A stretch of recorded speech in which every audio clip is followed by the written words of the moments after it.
안녕하십니까, 임동석입니다.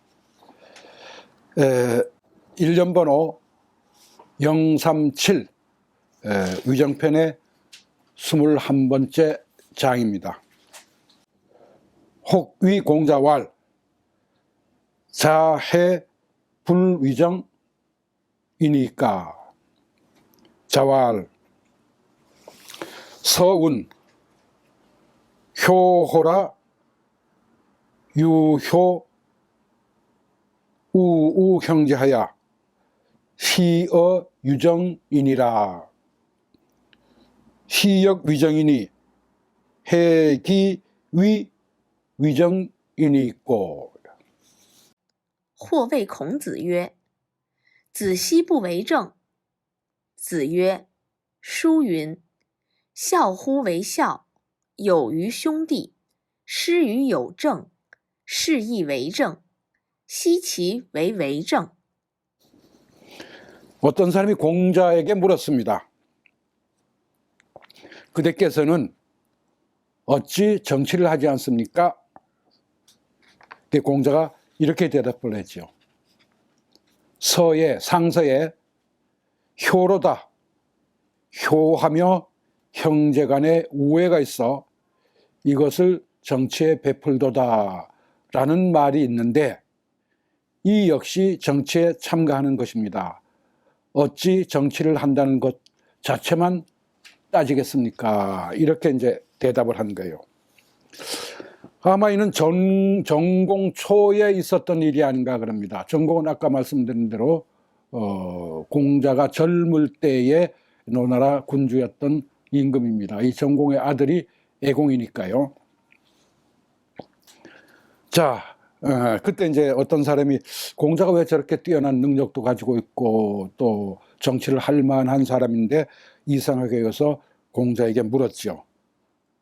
자가 이렇게 나올 때는 자는 아들 자자가 있고요. 그 다음에 허사로 이제 그냥 의미 없이 이음절로 만들기 위해서 자자를 붙이는 경우가 많습니다. 예를 들면 탁자, 의자 뭐 이런 거.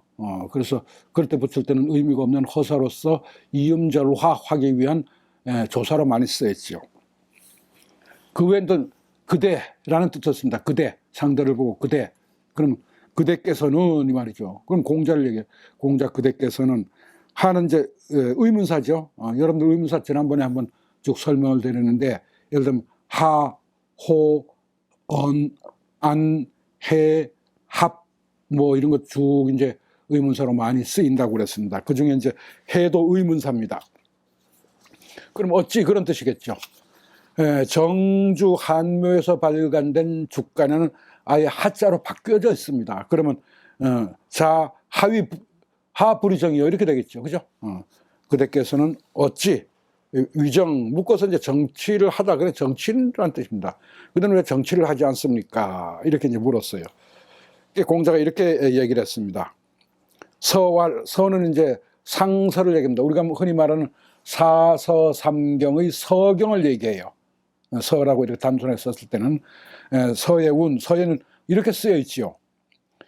효로다, 오직 효가 가장 중요하다. 그 다음에 유는 오직 유자입니다. 혹은 발어사유, 그 다음 뜻을 강조하기 위한 것. 또 하나는 어지사유라고도 합니다. 어지사는 뭔가 하면 바로 효 나오면 너무 빨라서 알아들을 시간이 없어요. 그때 말을 좀 알아들을 시간을 주는 허사들이 중국에는 꽤 발달해 있습니다. 이 유도 이제 그런 뜻으로 볼 수 있죠. 유효 혹은 오직 효하고 또 우형제. 효는 이제 부모에게 효도하고 또 형제에게는 우애를 다하는 것. 이럴 때 우는 누구에게 어하고 똑같습니다. 어나 우는 똑같습니다. 그럼 우형제는 우어형제하고 똑같죠. 형제에게 우애를 다하는 것. 그래서 시어유정이라다. 이것을 정치의 표다. 시는 어디에 표다. 어는 어디에.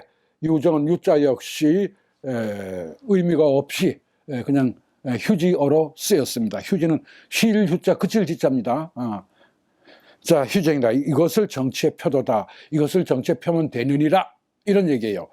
자, 이제 이렇게 말했는데 이것 역시 이렇게 하는 건 역시 쉽게 말하면 직접 정치에 참여하지 아니하고 그저 효를 다하고 우애를 다하고 또 친구 간에 그 형제 간에 우애를 다하는 것, 그렇게 해서 나중에 그것을 가지고 정치에 베푸는 것, 그것만으로도 정치다라고 했는데, 이것도 위정인데 해 어찌 기위 위정이래요. 그 위는 일단 위하다겠지. 꼭 정치를 한다는 것만 따지리요. 정치에 꼭 직접적으로 참여하는 것만 정치인 줄로 따지리요. 이제 이런 뜻입니다. 그래서 뭐 여기서 어려운 문제나 어려운 문자나 또 중간에 해석하기 어려운 또 문자적인 어법은 별로 없을 겁니다. 자, 그런데 여기서 이제 보면은 서는 금방 상서라고 그러는데, 서는 두 가지가 지금 전하고 있습니다. 금문상서. 금문은 지난번 얘기대로 한나라 때 들어와서 책이 하나도 없기 때문에 공자, 유가들이 살던 고향인 곡부나 이런 데 가서 그 말하는 것을 받아 적어, 노인들이 외우고 있었는데 외우는 걸 받아 적어서 그것을 가지고 한나라가 이제 국학, 중앙국학에, 요즘은 대학입니다. 대학에서 교재로 가르쳤던 것을 금문이라고 합니다. 그런데 그 뒤에 무제 때 공왕이 공자의 벽을 허물다가 나온 옛날 글씨로 되는 거, 전서, 대전으로 되어 있는 거, 주간에 쓴 그것이 공자 벽에서 쏟아져 나왔댔어요. 노나라 공왕이, 한나라 때 노나라 공왕, 그럼 벌써 지난번 설명한 그 말 알죠? 뭐예요? 군국제다라는 걸 알죠? 그죠? 아, 이건 유씨다. 한나라니까 묘금들도 유씨다라는 걸 알 겁니다. 그 사람이 이제 노나라 땅에 봉해져서 공왕이 된 거죠. 군국제에서 국이죠. 그런데 그 사람이 궁궐을 넓히려고 공자벽을 헐다가 쏟아져 나온 것이 이제 여러 가지 책들이 있었는데, 그것을 봤더니 옛날 글씨로 쓰여 있더라. 대전체로 쓰여 있더라. 그래서 그게 고문이다. 옛날 문이다. 그래서 그 고문 경서랍니다. 고문경이라고 합니다. 그럼 금문보다는 나중에 나왔죠. 시간적으로 나왔는데 글씨를 따져서 고문경이라고 그러는 겁니다. 근데 그 고문경에서 나온 상서가 있었는데, 이것을 다시, 거기서 나온 게 있었는데 다시 뒤에 위조를 해가지고, 그 양이 얼마 안 되니까 이렇게 그 상서가 적지 않았을 것이다 해서 이것저것 따져가지고 다시 그걸 지었어요. 그래서 고문 상서라고 이름을 붙여서 그거를 뒷사람들이 야, 이거는 어딘가 뭐 위조한 것 같다 해서 위조할 위자에서 위고문상서라고 합니다. 근데 위고문상서는 아주 내용이 풍부하고 또 맞춰봐도 틀린 데는 없어요. 그래서 지금 사람들은 위고문상서를 공부할 때는 거의 다 많이 공부를 하죠. 그걸 가지고 제가 아주 자세하게 역주를 했습니다. 그래서 그걸 보시면은 알 수 있는데, 이 그럼 고문상서, 뭐 상서는 무엇을 쓴 것인가? 그 속에 무슨 내용이 들어있는가? 자, 크게 이게 네 가지로 되어 있습니다. 먼저 우서.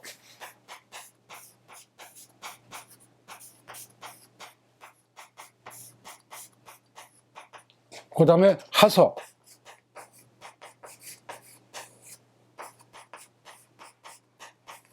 상서.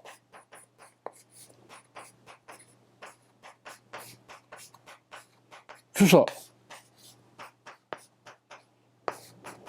양은 이 주소가 제일 많습니다. 그래서 1, 2, 3, 4 이렇게 씁니다. 이건 상서입니다. 상서. 이 상자하고 다릅니다. 숭상할 상자입니다. 상서라는 책은 이렇게 돼 있다. 이렇게 돼 있는데, 우서는 여러분들 아시죠? 당우시대죠. 당우시대.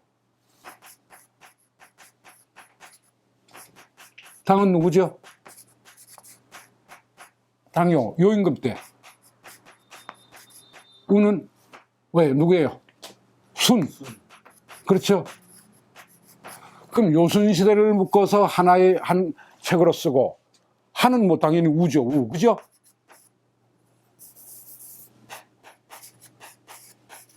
그럼 상은 탕이죠. 그죠? 주는 문무죠. 문왕무왕.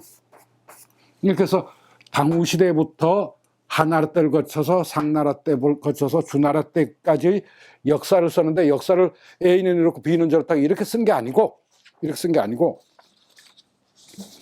그 당시 임금들이 자 오늘은 어디를 가서 어떻게 한다, 서울을 옮긴다, 아니면 누구는 무슨 일 있다, 또 임금이 신하를 불러가지고 정치는 이렇게 된다, 우리는 이렇게 백성을 위하자, 이렇게 서로 주고받은 이야기와 정령, 반포한 글, 포고문, 이런 것들을 쭉 모은 거예요. 모은 것을 보니까 이제 그 당시 역사를 알 수 있을 거 아니에요. 그래서 이거는 3대, 하은주 3대와 여러분들 요수는 어떻게 되죠? 오제의, 이쪽 보이나 모르겠는데 오제 많이 들어봤을 거예요. 오제, 황제, 전욱, 제곡, 그 다음에 요순 이렇게 되죠. 황제, 전욱, 제곡, 황제 세 사람 빼고 나머지 뒤에 두 사람 요순, 이 시대 끝하고 그 뒤에 죽 해서 오제의 둘하고 오제 이왕하고 그 다음에 3대의 사망, 사망은 우선 4명이죠. 4인이죠. 이거를 쓴 책이다. 그래서 요순 시대부터 시작을 해서 주나라 때까지 정령을 모은 것이다. 그래서 결국은 역사책이다. 그러면서 정령서이다. 이건 상당히 아주 옛날 주나라 때 뭐 우리가 배우고 있는 이 논어보다 훨씬 이전이기 때문에 문장이 굉장히 압축되어 있고 어렵습니다. 또 하나는 그 당시까지만 해도 어때요?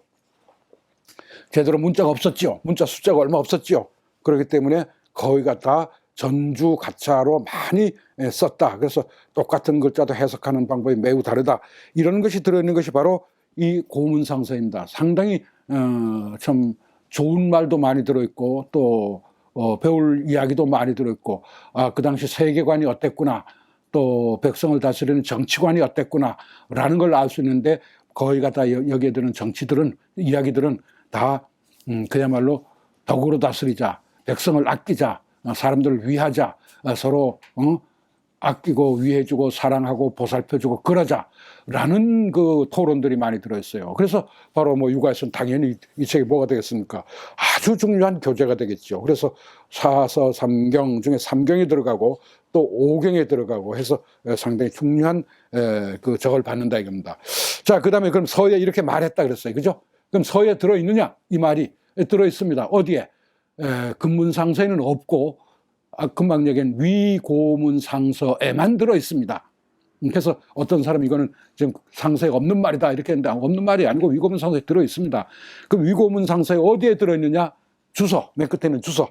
주서에 군진편이라고 있는데 군진은 사람 이름입니다. 군진편인데 이 군진이라는 사람은 어떤 사람인가 하면은 백금의 동생이라고 그래요. 일설에 의하면. 그럼 백금은 누구죠? 백금은 바로 주공의 아들이 백금이죠. 그죠? 주공이 노나라의 뭡니까 그 봉지를 받은 다음에 자기가 서울에 살 일이 너무 많기 때문에 왜 성왕을 보살펴야지, 문물 제도를 만들어야지, 뭐 정치를 어떻게 뭐 조직화해야지 뭐 등등 때문에 주공이 못 가고 대신 백금을 보내지 않았어요. 그래서 주나라는 시조는 주공이지만 실제로 다스리기 시작한 거는 주공의 아들 백금이었다 이겁니다. 근데 백금의 동생이 군진이다라는 설이 있습니다. 어디 동생이다라는 건 구체적으로 잘 나타나지 않아요. 근데 동생이다 이렇게 돼 있습니다. 근데 이 군진편에 무슨 군진편이 왜 생겼는가 하면 이렇게 생겼습니다. 자, 주공이 소공하고 힘을 합해서 자기 형인 무왕이 천하 통일을 한 다음에 낙양을 대대적으로 개발합니다. 아주 엄청 큰 신도시를 만들어요. 자, 여기서 잠깐 제가 지나가는 말처럼 하나 할게요. 중국이나 뭐 세계적으로 모든 그 혼란기를 거쳐서 그 전투와 전쟁을 거쳐서 천하 통일이 한번 이루어진 다음에 반드시 두 가지 일이 일어납니다. 어떤 일이요? 첫째는 왜? 그 천하 통일을 하기 위해서 동원된 엄청난 군사들 있죠. 그 군사들이 젊은 남자들이죠. 그 젊은 군사들, 이 남자들을 어떻게 할 것이냐 하는 게. 어떻게 할 것이냐. 자, 그래서 옛날 중국의 천자나 이런 사람들은 젊은 노동력이 세고 힘이 그 넘치는 젊은이들을 그냥 두고 못 봤어요. 또 이제 전투는 끝났습니다. 자, 이들을 뒀다가는 게을리 뒀다가는 어떻게 돼요? 자기들이 웅성웅성하다가 새로운 세력을 형성해서 또 자기에게 대들지도 모른다는 뭐가 있습니까? 불안감도 있어요. 그래서 두 가지를 벌입니다. 첫째 뭡니까? 대토목공사. 왜? 이들 노동력이 있으니까. 그래서 바로 뭐 아주 비근한 예만 빨리 들고 나갈게요. 자, 수나라가 천하를 통일한다면 어떻게 했습니까? 대토목공사. 뭘 했어요? 대운하. 엄청난 공사입니다. 상상을 할 수 없는 공사예요. 대토목공사를 벌였죠. 두 번째는 뭡니까? 이것 정말 안 된 얘기인데 이 젊은 병사들을 없애야 돼요. 소모시켜 버려야 됩니다. 그냥 놔두면 금방 얘기들은 무슨 문제가 나요. 다시 합쳐서 자기에게 또 반기를 들죠. 이렇게 반전에 반전을 거듭한 것이 바로 수나라 통일할 때고 당나라 통일할 때고 뭐 5대 10국이고 다 마찬가지입니다. 역사 속에 보면 참 칭제했다가 내가 황제야 하고 2, 3년에 망한 나라가 얼마나 많은데요. 그들 왜? 해놓고 뒷수습이 안 되니까 다른 사람이 또 자기를 쳐서 멸망시키는 없어진 황제들이 엄청 많습니다. 그래서 천하를 통일한 다음에 반드시 자기를 그렇게 충성을 바쳐서 목숨을 바쳤던 그 많은 군사들을 없애야 한다. 없애야 한다. 근데 없애는데 어떡합니까? 내가 없애요. 내가 없애는 건 또 그만한 무력들도 내가 없앤다고 나왔을 때 그들이 바로 반기를 들으면 어떻게 돼요? 그 싸움이 돼 내가 질 수도 있잖아요. 그래서 없애는 방법의 두 번째는 뭡니까? 대외 원정. 이웃나라 어떤 나라 센 나라가 있는데 그 나라 그 나라를 우리가 정복하지 않으면 우리가 편안하게 왕조를 이끌거나 우리나라 편안하게 못 산다. 자, 정복하러 가자. 자, 수나라 어디 정복? 고구려. 이 동양에서 말이죠. 참 묘한 일이 있습니다. 이런 일에 끝까지 감당을 해준 게 고구려예요. 고구려예요. 그래서 수나라가 바로 대토목공사는 그 우나를 팠고 두 번째는 고구려 정벌에 나섰다가 이제 졌죠. 그죠? 자, 지고 나서 왜 졌습니까? 뭐 바로 왜 졌다는 게 아니고 그리고 수나라는 불과 뭐 몇 년 만에 없어졌습니다. 그래 긴 기간을 못 가요. 그러다가 당나라가 들어섰죠. 당나라 들어섰을 때도 뭐 간단하게 들어선 것이 아니고 많은 그 누구야 이세민과 그 당태종, 당태종이 나라 세울 때 칭제했던 나라들이 엄청 많습니다. 그거 다 없애버리고 결국 통일하고 나서 역시 뭐래요? 장안대도, 장안을 크게 그 대도시와 아주 정비된 도시로 만듦과 동시에 또 뭐예요? 대외적으로 어떻게 해요? 처해죠. 여기에 담당을 해준 게 또 고구려입니다. 그래서 당나라는 몇 번이고 고구려를 쳐들어왔다가 결국 실패하고 말았죠. 그 다음에 뭐 마찬가지입니다. 근세 뭐 현대사회를 들어서 혹시 어떨지 모르겠습니다만 중국도 통일한 다음에 뭐예요? 이웃에 전쟁이 일어났을 때 갖다 소모시켜야 되겠다. 뭡니까? 한국전쟁이죠. 여러분 한국전쟁 여러분들 막 그 오래된 필름, 소나기 오는 같은 필름, 기록영화, 기록역에 6.25 한국동란 그 화면 보세요. 중공군이라고 참전했던 사람들 새카맣게 몰려오는 거 그거 살라고 보낸 겁니까? 나는 죽으라고 보낸 것 같아요. 다 죽어 없어지라고. 그거 있었죠. 일본도 마찬가지입니다. 일본도 전국시대가 있었습니다. 전국시대 통일한 다음에 어떻게 했어요? 통일한 다음에. 바로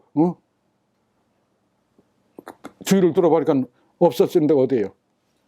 명나라를 정벌한다는 그 이름 아래에 조선 정벌에 나섰습니다. 그것이 임진왜란 아닙니까? 결국 많은 군사들은 다 사라지고 말았죠. 그래서 이 주나라도 아주 오래된 주나라도 역시 천하를 통일한 다음에 대토목공사를 벌입니다. 그게 낙양건설입니다. 그래서 이 낙양을 성주라고 그랬어요. 성주. 그러면서 동시에 이 낙양 근처에 은민족들이 그렇게 많이 살았어요. 그리고 낙양은 옛날부터 중국의 중앙이면서 제일 교통이 발달했어요. 제일 교통이. 그리고 수로도 발달하고 육로도 발달해서 모든 물산이 모이는 곳이기 때문에 거기를 굉장히 큰 발전한 곳이었는데 거기에 토목공사를 벌여서 큰 대도시를 만들면서 그것을 성주라고 그랬고 그다음에 그 이유 중에 하나는 거기 많이 와서 살던 은민족들 이 서경에 보면 자세히 나옵니다. 결국 은민족과 주민족의 투쟁사를 그린 것이 서경의 거의 반이에요. 은민족은 망하고 나서 또 아주 완은이라고 그랬으니까 완민, 아주 완고한 민족이란 뜻이죠. 그 은민족은 대단히 그 반항심이 강했던가 봐요. 그래서 그 은민족을 분리시키는 성벽도 만들고 은민족을 뭡니까 유화정책도 쓰고 이랬습니다. 이 큰 그 낙양을 그 낙양이 그때 그렇게 커져서 역대 이래 이제 낙양이 뭐가 됩니까? 계속 두 번째 왕도 이제 그 저기 있다가 서안에 있다가 낙양으로 옮기는 그런 역할을 해주는 도시로 발전한 것이 바로 이때입니다. 그게 이룰성자 성주라고 그러는데 성주. 그러면서 거기를 동도라고 이름을 써요. 동쪽에 있는 도읍이다. 동쪽에는 큰 도시다. 이걸 만들었습니다. 아주 크게 만들었어요. 만들었는데 이제 주공이 이제 나이가 들어서 죽을 때가 되니까 이제 거기에 누군가를 보내서 그걸 관리를 해야 되잖아요. 관리를 할 때 이 군진을 보낸 거예요. 그럼 아까 얘기대로 군진이 백금의 동생이라면 결국 주공의 아들이겠죠. 그죠? 그걸 보내면서 뭐라고 부탁을 했는가 하면 너 낙양에 가거든 효라. 모든 사람이 효를 가르쳐라. 효가 가장 중요하다고 가르쳐 주어라. 오직 효를 가르치고 그다음에 친구 간에 형제 간에 우애를 가르쳐라. 그래서 그렇게 해서 그렇게 하는 방법으로서 낙양에서의 정치를 펴나가라 라고 일러줬습니다. 이게 서경이 나오는 말이에요. 그럼 그 정치 아닙니까? 그것도 정치라는 거 직접 나서 정치하는 겁니까? 그래서 공자가 뭐라 그러는가 하면 서경에 보면 효를 우선으로 하고 효가 가장 중요하다. 그다음에 형제 간의 우애도 중요하다. 그 효하고 우애하는 그런 방법으로 그건 뭐 어디서 나오는 겁니까? 사랑에서 나오는 것이죠. 사랑에 나오는 거 아닙니까? 그 사랑에서 나오는 방법으로 정치를 하면 그럼 백성에게도 뭘로 하라는 얘기죠? 사랑으로 하라는 얘기죠. 사랑으로 그렇게 하면은 백성들도 사랑이라는 것이 뭔가 알게 될 거고 효와 우라는 것이 뭔가 알게 될 거고 그거를 정치의 바탕으로 삼아서 해나가면 모든 정치가 잘 될 것이다 라고 주공이 군진에게 일러준 말입니다. 군진은 뭐 한 살 써줄까요? 군진?